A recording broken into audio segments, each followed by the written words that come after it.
Então, boa noite então. Iniciando aqui, passando já para o William. William, existe alguma explicação para sentir enjoo ou ânsia de vômito ou dor de cabeça ao tomar o passe? Ou até mesmo ter essa sensação apenas de pensar em vir à casa espírita? O que posso fazer diante desta situação? Boa noite a todos, boa noite para a Mara, para o Eurípides, boa noite a todos. Satisfação a gente trocar ideias, sempre lembrando que nós não sabemos tudo. Estudamos, lemos, trocamos também ideias e a gente vai fazer de tudo para responder da forma melhor as perguntas que foram feitas. Essa pergunta é interessante. Existe uma explicação para enjoo, para essas coisas todas? Existe. Um monte de explicações. Pode ser refluxo, pode ser um estado de ansiedade que leva a pessoa a ter um desando, vamos dizer assim, abdominal, né? Existe um monte de dúvidas que as pessoas eventualmente podem ter a respeito do que é a doutrina cristã. A gente nem fala mais sobre espiritismo, não, o que é a doutrina cristã, que as pessoas às vezes pensam que sabem um pouquinho, mas nós sabemos tão pouco, né? A gente estuda tanto, e é aquele caminho de Sócrates, né? Falando que como se a gente estivesse subindo numa montanha. Quanto mais a gente sobe, mais a gente vê coisas que a gente ainda não visitou e não sabe. Então a leitura, o conhecimento, o estudo é isso. A gente vai descobrindo que sabe menos do que a gente achava que sabia.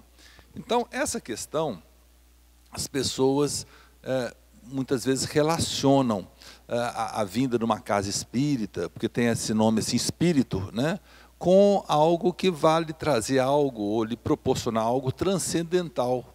Na maior parte das vezes não acontece isso. Mas só da pessoa pensar que vai ter contato de alguma forma com o lado espiritual, de alguma maneira, já transcende um pouco o lado de ansiedade, a pessoa já fica até com imaginação a toda prova e acaba tendo esses sintomas. São naturais, todos nós temos. Interessante, às vezes a pessoa tem esse sintoma também no dia a dia, no trabalho, e não fica com essas indagações, mas quando vem a casa espírita, fala, será que é alguma coisa? Não tem problema nenhum, muito natural. Às vezes nós que trabalhamos aqui, que viemos sempre nos doar, também temos esses sintomas, é muito natural. Nós somos um corpo físico, orgânico, matéria, sujeita a várias oscilações por causa de temperatura, pressão, estados de ansiedade, expectativas. Então, isso é muito normal. A vinda em casa espírita, principalmente uma casa séria como Jesus de Nazaré, ao contrário, deixa a pessoa, é até muito mais calma, é até muito mais propícia a absorver as boas energias que Deus, que Jesus espalha no meio ambiente para todos nós. Então, precisamos fazer nenhuma relação desses sintomas com a vinda em casa espírita. A não ser que a pessoa sinta tanto prazer, tanta satisfação, tão bem-querer de vir, que isso também desenvolve um pouco de sintomas como esse. Mas, e se for por causa disso, esses próprios sintomas são positivos, não tem problema nenhum. Então, não tem nada a ver com a vinda aqui, sabe? Se a pessoa tiver uma obsessão, todos nós podemos ter, natural, né? Espíritas, não espíritas, trabalhadores da casa, frequentadores da casa, não tem problema, a gente pode ser que a gente tenha. Aí, se for o caso, a gente pode tratar. A casa aqui, Jesus de Nazaré, disponibiliza um tratamento, né? É um tratamento muito interessante, que é a base de passes, palestras, culto do Evangelho no lar e água fluidificada, e orientações pessoais, né? Para a pessoa que tem eventual obsessão, eventual ação de um agente obsessor, possa se tratar de forma natural, e quando ela menos imaginar, já não tem sintoma, não só esses, mas outros, nenhum mais, né? E é bem interessante, a casa oferece, como tudo que a casa oferece, é gratuito, não tem nenhum tipo de cobrança, e quem quiser é só passar pelo acolhimento, fala com a nossa coordenadora, que é a Shirley, e ela encaminha para um dos acolhedores. Então, sintomas normais, fiquem tranquilos. Não sei quem fez, parece uma letra feminina, né, Eurípides? Mas é tranquilo, não tem problema nenhum. Muito bem, William. Mara, e as crianças que não têm condições de lutar e trabalhar para se sustentarem? Passam fome, frio e às vezes morrem jogadas à rua. Como entender a justiça divina nisto?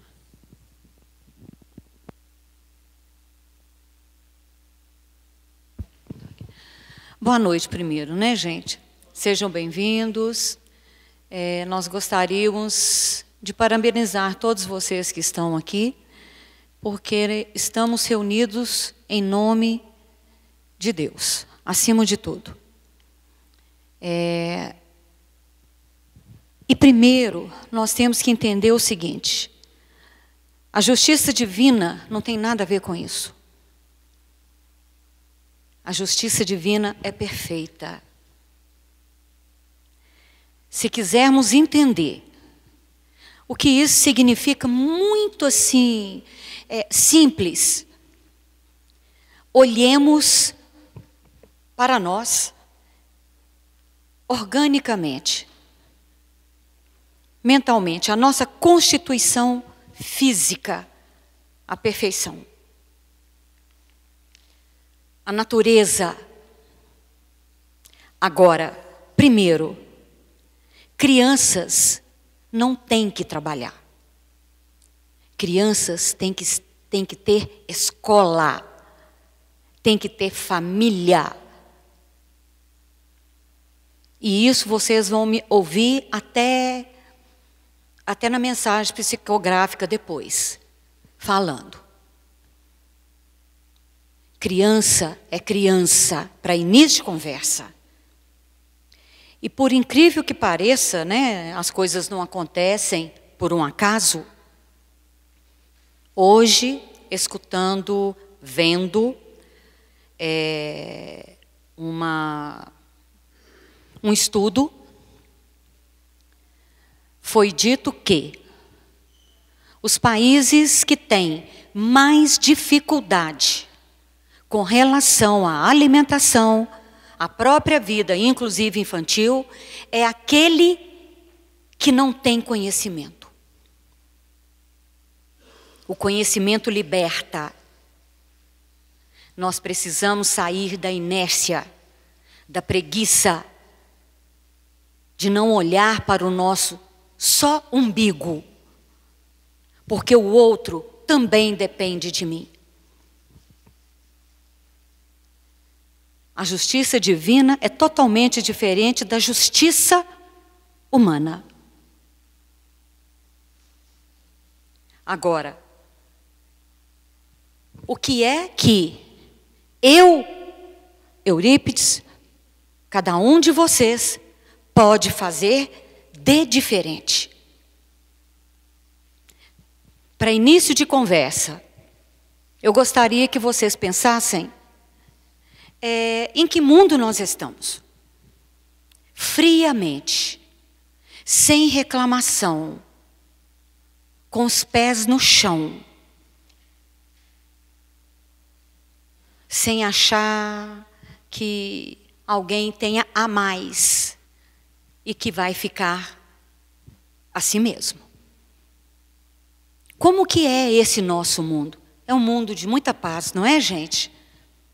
De muito respeito. Não é isto? Pois é. Então, nós temos que pensar no que eu posso fazer. É tão mais fácil cobrar do outro e estar sentado. Eu não posso fazer alguma coisa? Então, faça o que dê conta. Mas tem uma coisa, somente o conhecimento vai levar alguém à frente. O conhecimento com um pequeno detalhe, com a moralidade juntos. Os dois precisam caminhar, família, escola, educação, informação. caráter. Até o Papa Francisco falou isso outro dia. O quanto que nós estamos precisando no mundo, a questão de nos moralizarmos. Eu achei que, aí quando eu ouvi a fala do Papa, eu falei, o bicho está pegando mesmo. Porque isso é uma fala da doutrina espírita, desde que eu me entendo, e foi uma das coisas que me chamou a atenção na doutrina espírita, foi exatamente isso, o conhecer. Não é da aula de livro X, de livro Y, mas é de saber que a minha formação faz a diferença na vida de alguém. Se tem criança trabalhando, está errado. Para isso nós temos leis. Nós temos leis que determinam que até X idade não pode. Por quê? Porque ela precisa estar na escola, sendo acompanhada pela família. E o que é que nós estamos vendo hoje? A transferência de responsabilidade, gerando o que nós estamos vendo hoje. Então vamos pensar nisto aí. Eu vejo uma criança na rua, eu posso tomar atitude de saber o que está acontecendo. Não seremos salvacionistas, mas seremos apóstolos. Jesus nos mostrou muito bem isso. Agora precisa que queiramos e façamos. Não sei se eu respondi. Qualquer coisa, quem fez a pergunta, pode depois nos procurar. Muito bem, Mari. William, uma pergunta que chegou aqui das pessoas que estão presentes, lembrando que podem fazer perguntas. Na Igreja Católica se faz a missa do 7º dia de um falecido. Aí ela pergunta se a doutrina espírita faz algo após o desencarne de alguém, alguma coisa nesse sentido. Ok, foi feito por uma pessoa presente aqui. Eu quero confessar para vocês que eu acho de profundo respeito uma missa de 7º dia. Eu acho uma coisa interessante. Eu acho até a missa, apesar de ter um lado de ritual, eu acho positivo, quem gosta, sabe? Quando tem uma missa assim, de casamento e eu sou convidado, eventualmente eu vou. Não tem problema nenhum com missa, não tem problema nenhum com a Igreja Católica. E acho que esse rito, que é uma missa de 7º dia, que é como se fosse uma confirmação da entrega do corpo físico e até da alma para Deus, né, segundo a Igreja Católica, eu acho muito legal, não tem problema nenhum com isso não, sabe? As casas espíritas têm também alguma, não sob o aspecto de rito, de ritual, mas tem também uma série de ações que vão ao encontro dessa mesma ação aqui, sabe? No capítulo 28 do Evangelho segundo o Espiritismo, nós temos lá uma série de tipos e momentos de preces. E entre outras preces, tem a prece dominical, tem a prece para pessoas que estão necessitadas, preces para os doentes e prece para as pessoas que faleceram, os desencarnados. E é bem interessante porque a prece para os desencarnados, quem já teve a oportunidade de ver, as pessoas que acabaram de falecer, é bem até parecido com o rito da Igreja Católica, no que tange a entrega, porque a prece fala bastante da confirmação e da certeza que os parentes, né, das pessoas têm, de que o parente que desencarnou será e já está sendo bem acolhido. E vai ser uma oportunidade para, nesse passamento, para ele reviver uma série de questões que vão ser boas para ele, vai visitar hospitais e escolas e ter uma espécie de uma reumanização ou reespiritualização no mundo espiritual. Então, esse ritual da Igreja Católica é um ritual, na minha opinião, positivo, né? Ninguém tem nada contra, e nós temos preces específicas. As preces que são colocadas no Evangelho segundo o Espiritismo, capítulo 28, vocês podem dar uma olhada, podem dar até hoje, é muito interessante, tem muitos evangelhos disparados por aí. Não tem assim um dia certo. Pode ser que a pessoa ou os familiares queiram fazer essas preces no mesmo dia do desencarne, não tem menor problema.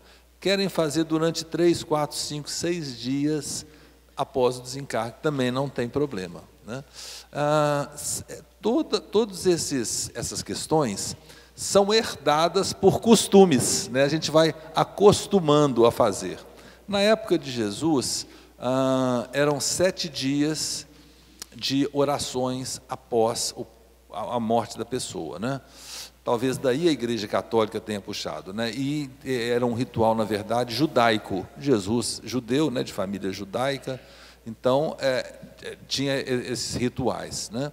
Então, no Espiritismo não, a gente pode fazer durante 7 dias, durante 15 dias, durante 30 dias, e há quem faça pelas pessoas falecidas, né, pelos desencarnados, durante toda a vida. Eu não falo se é infelicidade ou felicidade de ter já tido o passamento do meu pai e da minha mãe, mas diariamente eu lembro deles, principalmente na hora da minha oração noturna, e peço sempre que eles estejam iluminados, que estejam sempre muito bem, e não é nenhum ritual, é mais algo assim do meu coração em relação a eles, né? Não precisamos nos ater exatamente a um ritual, mas apesar de ter esse ritual, pessoalmente não acho ruim que a Igreja Católica o tenha, não, problema nenhum. Muito bem, William. Mara, quem pode ajudar e não ajuda, às vezes o auxílio vem de quem também vive privações. Por que criaturas ricas, políticos, vivem uma vida inteira bem e outras não? No bem que ela quer dizer, tem muito a ver com... Nada a ver com isso aí. Você vai explicar bem para nós agora.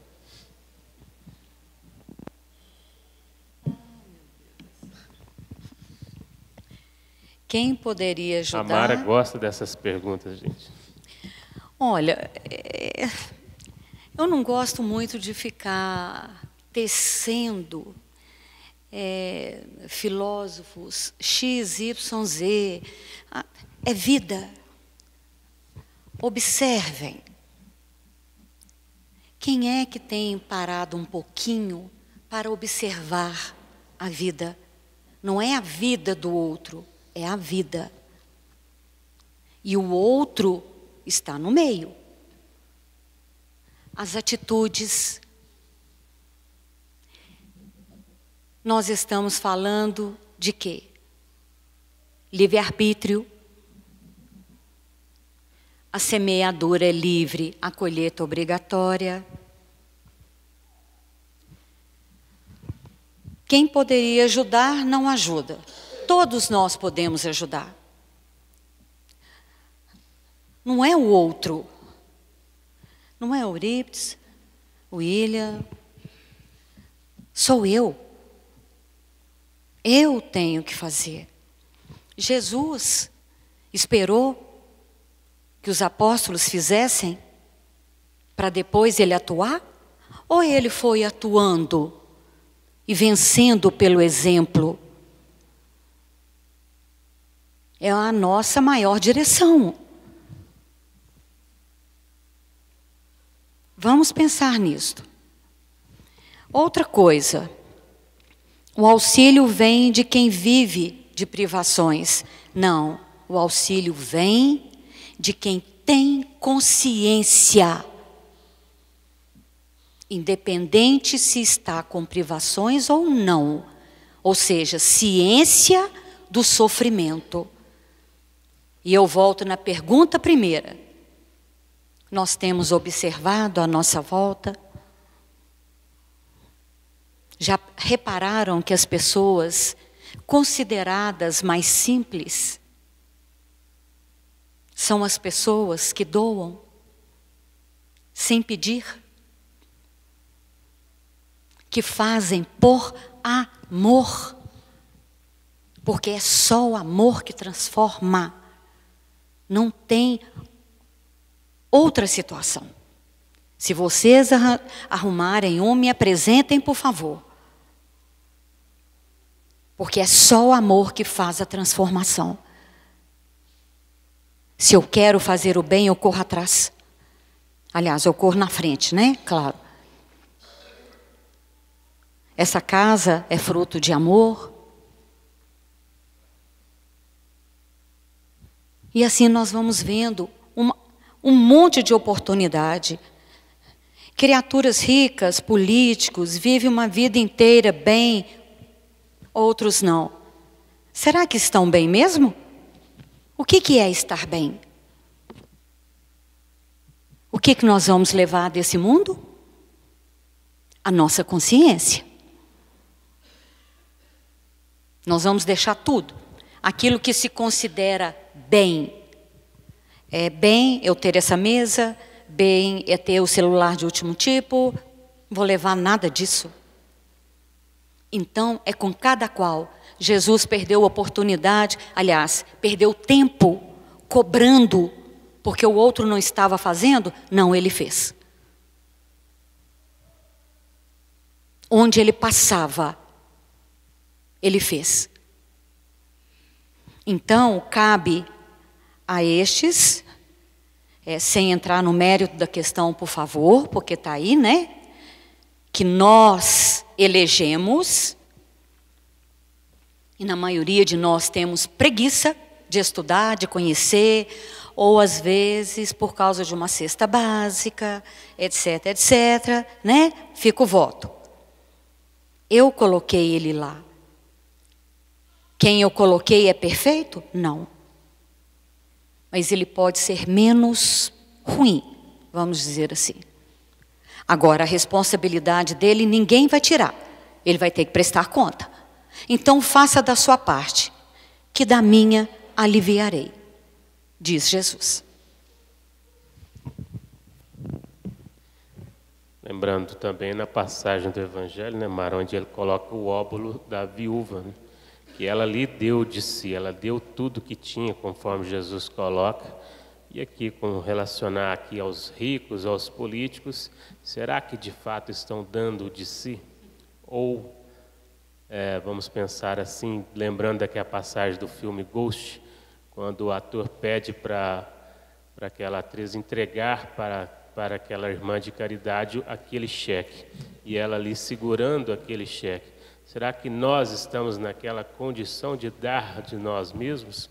Ou ainda estamos segurando, esperando uma oportunidade igual essa, estar numa condição de político para ser cobrado, porque nós estamos ali para ajudar? Nós já viemos aqui para fazer o melhor de nós. Foi longe, justamente para caminharmos adiante, fazer pelo outro aquilo que gostaríamos que fosse feito por nós. Não é esperar que o político vai resolver o nosso problema, que o outro vai resolver o nosso problema, é nós fazer o melhor que nós pudermos. Enquanto nós colocar aqui nessa condição de espelhar no político a solução dos nossos problemas, o país não vai caminhar, nós não vamos caminhar. William. Eurípides, só um minutinho. Gente, uma coisa pequena. Eu vi hoje. Fala-se muito da sujeira da cidade. Disso, daquilo, aquilo outro. Quem tem que fazer a parte? Aí eu jogo no chão. Ah, por quê? Ah, porque o outro vai varrer. William, a pergunta que chega dizendo o seguinte: além de governador do planeta, Jesus também é o responsável pela criação? Só pegando uma carona na pergunta anterior, é o seguinte: a gente também já faz muito. A gente pode cooperar mais, tá, mas a gente já faz, porque a gente também tem muitos desafios na nossa família, com filho, com mãe, com pai, com esposa, com marido, com tio, com irmão.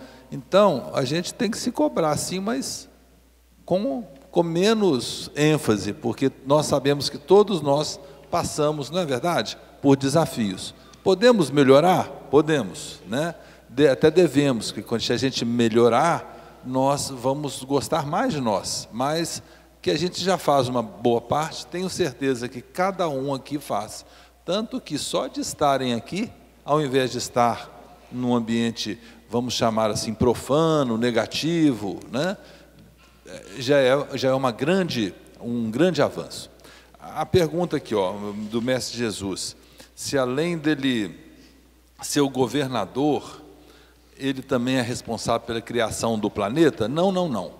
Jesus viveu no planeta, né? Viveu há pouco mais de 2000 anos, e ele viveu nesse planeta, ele veio já muito mais adiantado, foi uma pessoa iluminada, é uma pessoa presente na vida de todos nós. Nesse momento agora, a gente sempre sabe, ou tem a certeza, ou a convicção, pelo menos, que ele está presente. Até o nome dessa casa ele batizou, né? Jesus de Nazaré.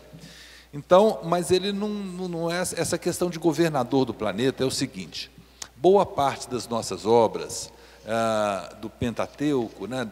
São as obras iniciais do codificador, né? Do Espiritismo. Aí, posteriormente a essas 5 obras, o que aconteceu? Começaram a surgir muitas canalizações, psicografias. E no início do século passado, me parece que 1906, um espírito também muito avançado, chamado Hahnemann, que é o criador da homeopatia, ele, num dos escritos, ele fez uma referência a Jesus como sendo o coordenador ou o governante espiritual do universo, na verdade, né? Segundo a referência que ele fez. E as obras que se sucederam a esse texto de Hahnemann já faziam referência como se isso já fosse das obras que Allan Kardec publicou, mas não tem essa conotação forte, não. E hoje muitos espíritas, muitas pessoas já consideram Jesus o governador realmente do universo, mas às vezes não sabem dessa história que eu contei aqui, que a primeira pessoa que falou isso foi Hahnemann, e através de uma psicografia, de uma canalização. Então, eu considero sim, que, na minha opinião, por tudo que eu leio, por tudo que eu estudo, que Jesus é o governador de tudo, né? É lógico que Deus está no controle de todas as coisas, né? Mas Jesus, por sua proeminência, por sua doação à humanidade e por ele estar presente na vida de todos nós, no mundo inteiro. A gente pensa assim, mas até nos países muçulmanos, sim. Os países muçulmanos têm o mesmo ano que a gente, que vai com base no nascimento de Jesus, né? O tempo, Jesus dividiu o tempo antes de Cristo, né? Antes de Jesus e depois de Jesus. E ele está presente no planeta inteiro. Sobre esse aspecto, eu acho, sim, um governante maior. Mas isso não está na doutrina de Kardec. Foi uma psicografia recebida, e muitos dão como certo, mas há os que também fazem um questionamento a esse respeito.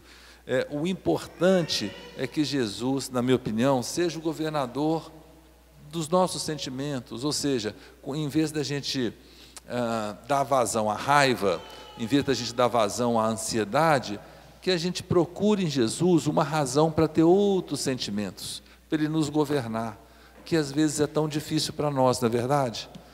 Às vezes a gente passa por situações, ontem eu passei por uma situação difícil, e que às vezes falar isso que eu estou falando agora é fácil, mas às vezes na hora de vivenciar uma situação, a gente sente aquele aperto, né, no coração, fala assim, poxa, eu queria agora uma ajuda, queria me aproximar. A gente vai fazendo força, a gente acaba conseguindo, mas passa um tempo aí de angústia, né?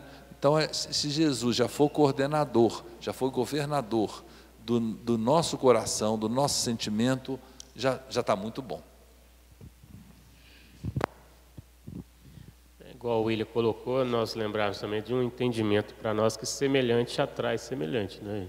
Então, se a gente eleva o nosso pensamento, a gente busca a sintonia com os espíritos das esferas de luz, conseguiremos vencer as dificuldades. Estão ao nosso lado o tempo todo. Nós não nos deixamos perceber pela dificuldade que a gente coloca. Quando Jesus coloca para nós aquela passagem, quem tem olhos e ouvidos para ver e ouvir. Nesse sentido, não é o olho da carne, é o sentimento mesmo. Lembrar que quando ele colocou, ninguém estará sozinho. Estamos rodeados de amigos do bem e também inimigos. Se a gente deixar se sintonizar, eles nos levarão para onde a gente quiser. Tanto é que há uma pergunta do Livro dos Espíritos que coloca isso, que eles nos dirigem a todo instante, né? Então vamos elevar o pensamento. Mara, se nos esforçarmos e mesmo assim nos falta o básico, onde está o meu erro se eu sempre trabalhei, se eu sempre lutei? Nós estamos na luta, né, gente? Isso aqui é um pedacinho de cada um de nós aqui, seja na área que for. Básico, falta o básico de quê? Às vezes temos muito da matéria e falta-nos o acolher, o sentimento. Tudo isso faz a nossa constituição. E, meus amigos, nós estamos no mundo de quê? Provas e expiações. Cada um tem a sua história. Vocês já pararam para pensar que vocês, cada um aqui, é único? Olha que espetáculo. Olha que bonito essa constituição que ainda estamos muito longe de entender. Cada um que aqui está é único, com a sua história, com a sua luta, reencarnações variadas, propostas para aprendizado. Sempre trabalhei, lutei, mas estou aí na dificuldade ainda. Vamos avaliar aonde está o X da situação. É hora de parar e analisar. O que eu estou deixando de fazer? O que é que eu posso fazer melhor? É uma especialização? Dedicar diferentemente ao meu trabalho? O que é? O autodescobrimento, que Kardec nos chama a atenção. São 3 fatores que ele cita. Um deles, o autodescobrimento. Básico para que nós aprendamos a conhecer e conhecer melhor. Conhecereis a verdade vos libertará. Qual verdade? Cada um tem a sua. Não foi designado X, Y, não. O enfrentamento é meu. Está dando algo errado? Eu estudei, eu me preparei, eu continuo me preparando. Gente, eu não sei se vocês viram, me chamou muito a atenção. No Fantástico Domingo, uma das poucas coisas, um médico nascido na roça. Alguém deve ter visto. E ele fez toda a diferença na vida dele, com os pais analfabetos, com toda a ajuda dos professores. Ele é diferente? Ele é diferente. A personalidade dele é diferente. Ele teve e foi constatado, assim, evidenciado, vontade, e ele lutou. Agora, um detalhe me chamou a atenção na atitude dele. Em vez de ganhar o anel que os professores se colocaram para dar a ele, ele preferiu que se arrumasse uma condução para levar os pais. Eu falei com meu filho que estava comigo na hora. Esse é não tinha internet, a maioria de nós tem. Todo facilitador. E nós reclamamos. Eu não tirei o chapéu para ele, não. Eu ajoelhei. Não vou negar, não, eu chorei. Eu fiquei emocionada. Então é querer, é agir no bem. O que é o bem? Dar 1 quilo de feijão? Não, é onde eu estiver. Fazer bacana, fazer de forma consciente. Então, esteja consciente. Olha o que está te faltando. Utilize da humildade. Chegue para o outro e peça uma informação. Olha, estou fazendo isso, não está dando certo. Vamos correr atrás.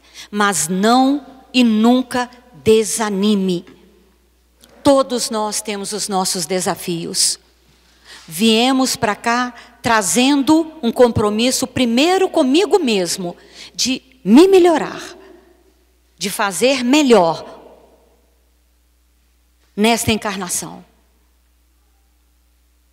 Então faça diferente. Veja o que é que não está batendo. Às vezes eu estou insistindo num caminho que não é meu. Mas reflita. Eu posso, se eu quero. Então vamos correr atrás. Sermos fortes. E trabalhar uma palavra, fé.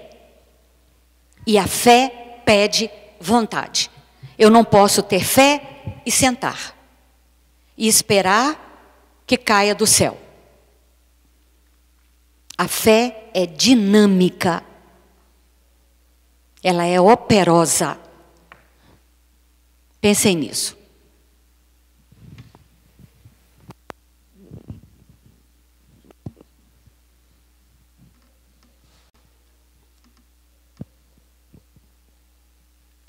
William, boa noite. Queria que vocês me tirassem uma dúvida. Sempre ouço falar que nós, espíritos imortais, estacionamos e nunca regredimos. Só que várias vezes ouvi falar sobre Santos Dumont, que ao encarnar como Santos Dumont, era um espírito muito esclarecido e que tinha uma missão nobre. Ao desencarnar, estava como uma forma ovoide. Como é isso se não regredimos?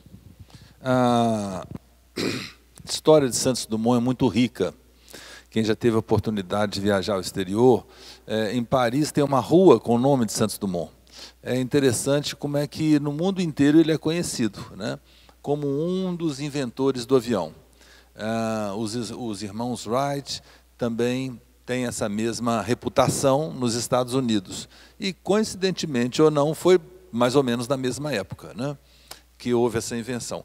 E Santos Dumont é interessante porque ele não inventou o avião, só o avião, né, ele inventou chuveiro, né, muita gente não sabe, o relógio de pulso, os relógios até Santos Dumont colocá-los no pulso, eles eram somente no colete, né?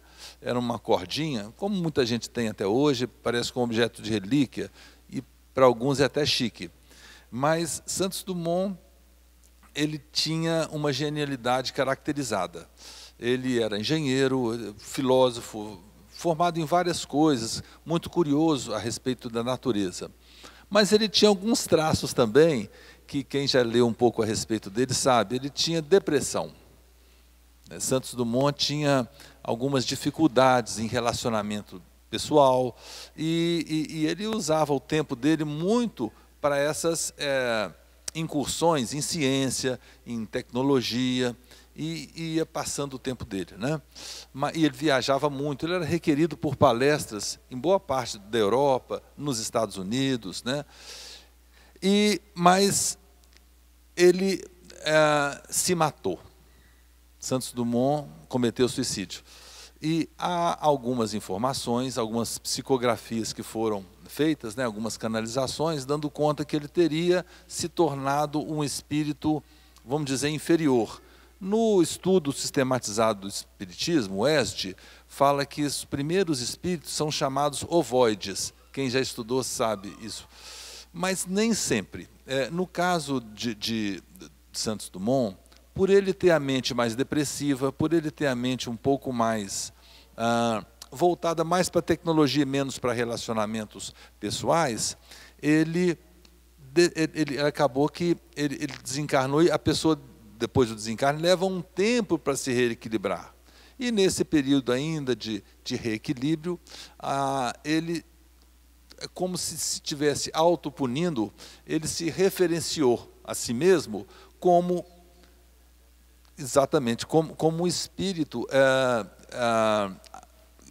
tivesse regredido, né? O espírito tivesse regredido. Na verdade, isso não aconteceu. Possivelmente não aconteceu. Mas como foi através de um suicídio, ele mesmo e a própria pessoa que psicografou, talvez por uma interferência até anímica também, deu origem a essa informação, que a gente não tem certeza se é verdadeira, né? A gente pensa que um espírito, e a doutrina espírita é toda calcada em cima disso, os mundos regenerados existem e a regeneração espiritual é natural. Não tem sentido, pela ótica divina, de uma pessoa regredir sob a ótica espiritual. Ela pode não estacionar, ela sempre vai avançar um pouco ou avançar muito, né? A gente pode pensar assim, Chico Xavier, ele deve ter ultrapassado várias etapas pelo grau de avanço pessoal, espiritual, sentimental dele. E assim acontece com várias pessoas. Agora, a regressão realmente, a gente não tem notícia que há uma regressão. E que houve, sim, no caso de Santos Dumont, uma impressão pessoal dele que quando passou a psicografia, pode ter dado, até por influência também da depressão, ter dado essa impressão. Muito bem, não temos mais tempo para perguntas. Agradecemos ao William, também a Mara, pela contribuição com o estudo desta noite. Daqui a pouquinho teremos a palestra pública. Hoje irá substituir a Lena Reis, que estava programado para o tema suicídio. Estamos aqui hoje com a Gisele Eleutério e o tema também suicídio. Até daqui a pouco.